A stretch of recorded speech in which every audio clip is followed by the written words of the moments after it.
Bonjour, voilà, j'ai longuement réfléchi afin de faire cette vidéo.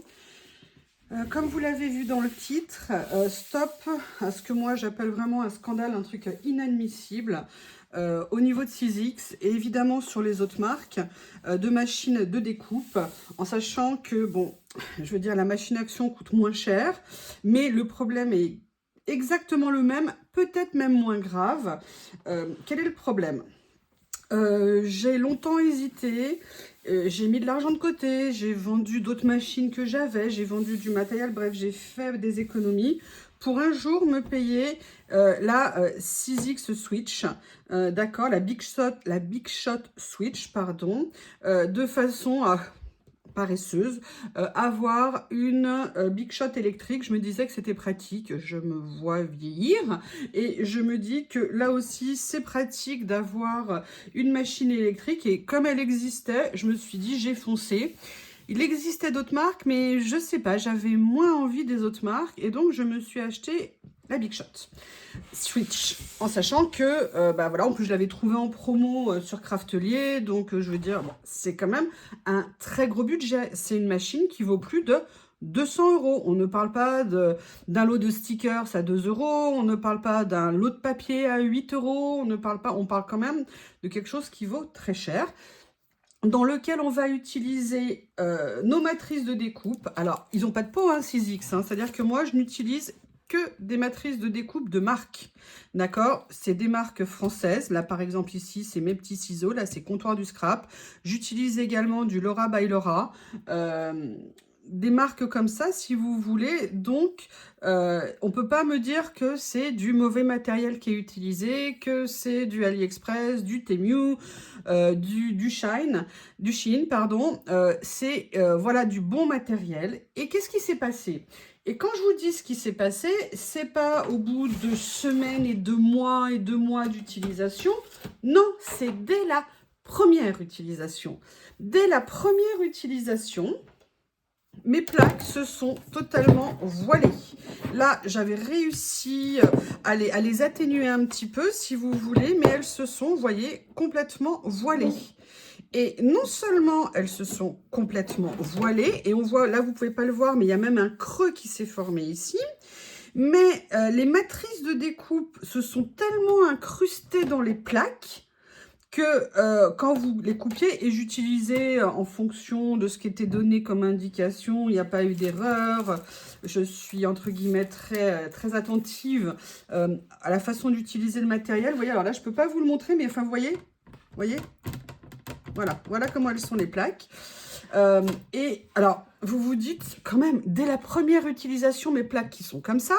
Alors oui, bien sûr, après, vous allez l'utiliser dans l'autre sens, mais du coup, ça embosse moins bien, enfin, ça découpe moins bien. Bref, et comme je vous dis, ça s'est carrément incrusté. Alors déjà, ça m'avait vraiment énervée. J'étais ultra déçue. J'ai failli écrire à Sizzix et je me suis dit, You, calme-toi, t'es pas la seule à qui ça arrive. Mais est-ce que, regardez, regardez, vous voyez? Et vous voyez que celle-ci, hein, elle n'a pas eu 50 000 découpes, hein. On ne peut pas dire que c'est un usage abusif de cette plaque, hein. Et je me suis dit, bon, bah écoute, c'est comme ça, hein, malheureusement, tu n'as pas le choix. Et jusqu'au jour où, et d'ailleurs vous le voyez dans l'empreinte, j'ai voulu utiliser une matrice de découpe Comptoir du Scrap. En fait, bah, vous le voyez, hein, j'avais en projet de faire un album sur le thème de la mer, et j'avais ce compas ici que je voulais absolument utiliser. Et mon but, c'était de le faire sur une page blanche, de faire juste cette découpe et par transparence, avec les ouvertures, de mettre un papier de fond. Je n'ai jamais pu le faire. Pourquoi j'ai jamais pu le faire? Bah parce que déjà, bon, je prenais un papier relativement épais, mais pas trop. Je prenais un cardstock. Alors, j'ai essayé, je sais pas combien de sortes de papier. Au début, basiquement, j'ai pris un papier cardstock, hein. Et puis après, ça fonctionne. Enfin, je vous expliquerai. Après, j'ai essayé des papiers moins épais. Après, j'ai essayé, bon. Et en fait, pourquoi je n'ai jamais pu avoir ma page? Parce que en fait, eh bien, tout ce que je faisais, l'empreinte des découpes que j'avais fait avant s'incrustait dans le papier. Ce qui faisait qu'en fait, ma page, pardon, qui devait juste avoir la découpe de ce que je voulais, je n'ai jamais pu l'obtenir. Tout simplement parce qu'à côté, j'avais des traces de découpe des utilisations précédentes. Alors, vous voyez, je l'avais même essayé sur celle-ci, mais même sur celle-ci, impossible. En fait, mes plaques sont abîmées des deux côtés, donc je ne peux strictement rien faire si je veux faire une découpe sur une feuille où il n'y aura qu'une découpe centrale et où je veux que le reste soit impeccable. En plus, les plaques qui s'abîment comme ça veut dire que plus vous allez les utiliser, plus elles vont se courber, plus elles vont vieillir vite, plus elles vont abîmer également vos papiers. C'est quand même pas des papiers à 3 centimes qu'on met dedans quand on utilise des papiers de marque pour faire certaines choses et qu'on n'y arrive pas. Ça abîme nos papiers. C'est quand même de l'argent qu'on a investi dans ce qu'on veut faire. Bref, moi, cette machine, je l'ai mis pour l'instant au rebut parce que je ne veux pas, j'en ai marre de bousiller mes papiers et de ne jamais réussir à faire ce que je veux. La seule solution pour moi, ça va être de racheter une plaque. Mais pour l'instant, vous m'excusez, mais moi, entre guillemets, je vais vous m'excuser, c'est pas du tout là que j'ai envie de mettre mon budget du quotidien dans mes loisirs créatifs. Donc pour l'instant, je n'en achète pas.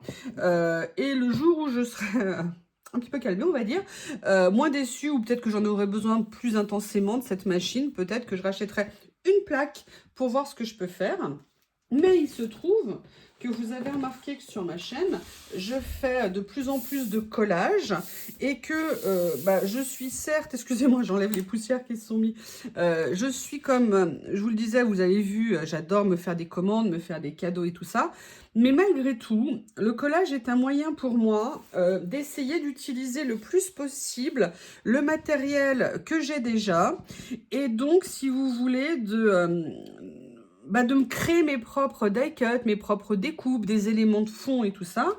Et donc, j'ai quand même voulu trouver une solution. Parce que là, je parlais de 6X, mais vous voyez, j'ai la machine de chez Action. Et on va être clair, vous regardez mes plaques, c'est exactement le même problème. D'accord? Donc, la situation est exactement la même là. Mais si vous voulez, paradoxalement, elles sont moins incurvées que celle de chez 6X et pourtant celle-ci je l'ai beaucoup utilisée et donc si vous voulez le problème est le même. Donc à un moment donné je me suis dit mais quelle solution je vais trouver parce qu'il faut quand même que je puisse continuer à utiliser ces machines quand j'en ai besoin, notamment parce que vous m'avez vu faire plusieurs choses avec et notamment là j'essaye de me faire des fonds, des éléments que je pourrais utiliser dans mon collage et donc j'ai commencé à ressortir mes machines de découpe et je me suis dit mais comment faire pour que je n'ai pas les empreintes, comment faire pour garder mes plaques plus longtemps. Alors on va être clair, mes plaques à moi elles sont mortes. Mais par contre, là, j'ai trouvé un système, il vaut ce qu'il vaut, je ne vous dis pas que c'est le meilleur du monde, mais j'ai trouvé un système déjà pour prolonger la durée de vie. Et je dirais que pour l'instant, j'ai moins d'empreintes. Là, j'ai fait ces découpes ici. Donc là, je me suis amusée à découper des abécédaires, des chiffres, voilà, pour faire des collages sur mes créations. Et là, j'ai récupéré les deux die-cuts, les deux matrices de découpe que j'ai ici. Et je me suis amusée à faire une série de découpes dans plein de couleurs différentes. Et d'ailleurs, je vais vous montrer dans la série, rien ne se perd, tout se récupère. Donc, vous voyez, là, je les ai fait là. Et là, on voit que je n'ai pas de traces d'impression des autres découpes que j'ai eu avant. Et là, pour le coup, j'ai utilisé, là, c'est du papier DCP 160 de Clairefontaine en noir.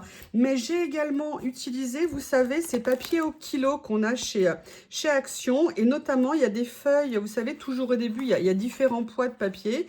Et j'ai pris les feuilles qui étaient fines parce qu'il y a des papiers un petit peu texturés, un petit peu à matière. Et je trouvais ça intéressant pour faire des choses. Et donc, j'ai trouvé un moyen pour l'instant d'atténuer tout ça. Et là, on voit sur mes découpes, je n'ai pas de traces. Donc, écoutez, pour l'instant, je dirais que c'est pas mal comme technique. C'est pour ça que je voulais vous la présenter parce que je suis assez contente d'avoir réussi à faire ça. Alors, en sachant qu'ici, là, en fait, j'ai découpé pour garder juste l'empreinte de la porte, comme ça, de la fenêtre. que c'est une matrice que j'adore et je pense que je vais vraiment pouvoir l'utiliser dans mes créations. Donc, je vais vous expliquer comment faire. En fait, cette solution, je l'ai trouvée en réfléchissant sur qu'est-ce que c'est que ces machines. En fait, ces machines, c'est un peu comme un système d'impression. C'est une certaine hauteur. Vous mettez vos plaques en dessous et c'est la pression qui fait que ça va venir découper. Aujourd'hui, on vous explique que pour découper, vous devez mettre votre plaque de fond ici, une première plaque, ce que vous voulez faire, et une deuxième plaque pour que ça passe. Mais quand on y réfléchit, en fait, ce que veut la machine pour découper, c'est une certaine épaisseur. Elle veut une certaine épaisseur pour pouvoir passer là, d'accord, et pour pouvoir vous faire vos découpes. Et moi, je me suis dit, mais pourquoi on s'embête, en fait, à les mettre le fond, une première plaque, ici et ici. Parce que ça veut dire qu'en fait, quand vous avez votre découpe, votre matrice au milieu, je vais vous montrer. Quand vous avez votre matrice au milieu, en fait, elle vient là. Et là, vous voyez qu'elle vient, vous voyez, elle est bancale par rapport au reste. Et en fait, toutes vos plaques sont bancales. Et c'est ce qui permet, en fait, de renforcer le côté déformant de la découpe. Et puis surtout, de multiplier les plaques qui vont être abîmées.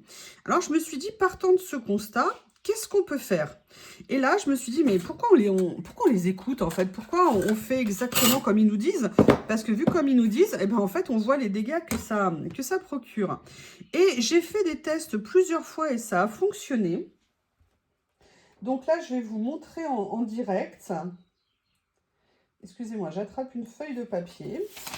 En fait, je vais même la découper parce que je n'ai pas pensé à découper, évidemment, avant la vidéo. Bon, alors, ça va être une vidéo sauvage. Hein. Alors, aujourd'hui, moi, je me suis dit, mais le problème, c'est que à force de faire ça, on abîme toutes nos plaques. Bon, là, je me suis plantée de sens. Hein.